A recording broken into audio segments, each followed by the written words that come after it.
नमस्कार, मैं इंदु रावत और आप देख रहे हैं सहारा समय का डिजिटल प्लेटफॉर्म। प्रधानमंत्री नरेंद्र मोदी ने मंगलवार को यूनिफॉर्म सिविल कोड की वकालत करते हुए विपक्षी दलों पर तीखा हमला बोला। पीएम मोदी ने विरोधी दलों से सवाल पूछा कि दोहरी व्यवस्था से देश कैसे चलेगा।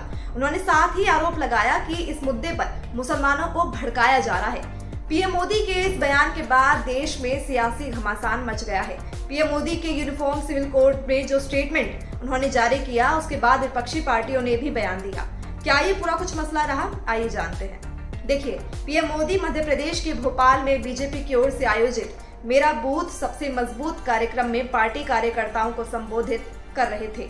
इस दौरान उन्होंने यूसीसी पर कहा कि हम देख रहे हैं कि यूनिफॉर्म सिविल कोड के नाम पर लोगों को भड़काने का काम हो रहा है। एक घर में एक सदस्य के लिए एक कानून हो और दूसरे के लिए दूसरा, तो घर कैसे चल पाएगा?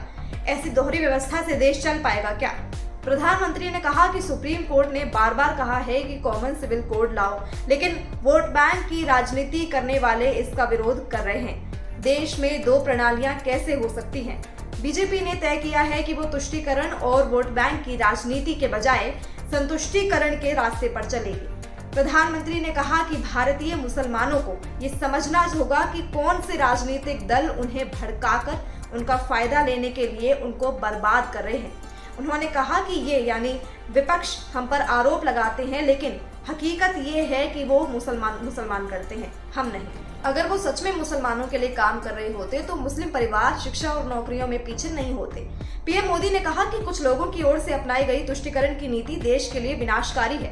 पीएम के इस बयान के बाद वो विपक्षी पार्टियों के नेताओं के निशाने पर आ गए। एआईएमआईएम चीफ असदुद्दीन ओवैसी ने कहा कि प्रधानमंत्री को ये समझने की जरूरत है कि आर्टिकल 29 एक मौलिक अधिकार है। मुझे लगता है प्रधानमंत्री को ये समझ नहीं आया। संविधान में धर्मनिरपेक्षता की बात है, इस्लाम में शादी एक कॉन्ट्रैक्ट है, तो वहीं हिंदुओं में जन का साथ है। क्या आप सबको मिला देंगे क्या?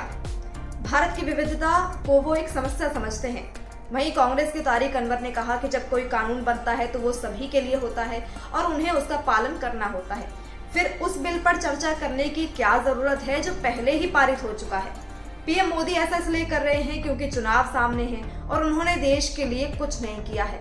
वहीं कांग्रेस महासचिव केसी वेणुगोपाल ने कहा कि पीएम मोदी बेरोजगारी, गरीबी, महंगाई, मणिपुर के हालात पर बात क्यों नहीं करते हैं? मणिपुर 60 दिनों से जल रहा है, एक बार भी उन्होंने शांति की अपील नहीं की। इन सब मुद्दों से ध्यान भटकाने के लिए वो ऐसी बातें कर रहे हैं। वहीं जेडीयू नेता केसी त्यागी ने कहा कि समान नागरिक संहिता एक ऐसा विषय है जिस पर सभी राजनीतिक दलों को, सभी हितधारकों को बात करनी चाहिए।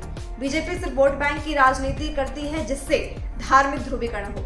कांग्रेस नेता और all India Muslim personal law board के कार्यकारी सदस्य आरिफ मसूद ने बयान दिया कि प्रधानमंत्री को याद रखना चाहिए कि उन्होंने डॉक्टर बाबा साहेब अम्बेडकर की ओर से तैयार किए गए संविधान की शपथ ली है। देश के सभी वर्गों को संविधान पर भरोसा है और वो इसे बदलने नहीं देंगे। इस मामले पर डीएमके नेता टीकेएस एलंगोवन ने कहा कि समान नागरिक संहिता सबसे पहले हिंदू धर्म में लाई जानी चाहिए। उन्होंने कहा कि SC/ST सहित हर एक व्यक्ति को देश के किसी भी मंदिर में पूजा करने की परमिशन देनी चाहिए। हम यूसीसी नहीं चाहते क्योंकि संविधान ने हर धर्म को सुरक्षा दी है। छत्तीसगढ़ के मुख्यमंत्री भूपेश बघेल ने भी सवाल किया। उन्होंने कहा कि अगर ये लागू हुआ तब आदिवासियों की संस्कृति और परंपराओं का क्या होगा? बीजेपी हमेशा हिंदू मुस्लिम दृष्टिकोण से क्यों सोचती है? छत्तीसगढ़ में आदिवासी हैं, उनकी रूढ़ियों और उनके नियमों का क्या होगा जिनके माध्यम से उनका समाज संचालित होता है? अगर समान नागरिक संहिता लागू हो गया तो उनकी परंपरा का क्या होगा? विपक्षी नेताओं के विरोध के बीच पीएम मोदी के बयान का केंद्रीय मंत्रियों ने स्वागत किया है। आपको बताऊं, केंद्रीय मंत्री वी मुरलीधरन ने कहा कि पीएम मोदी ने विशेष रूप से कहा कि संविधान ये निर्धारित करता है और अदालतें एक तरह से कह रही हैं कि समान नागरिक संहिता लागू किया जाना चाहिए। वहीं केंद्रीय मंत्री मीनाक्षी लेखी ने भी कहा है कि समान नागरिक संहिता देश में आना चाहिए।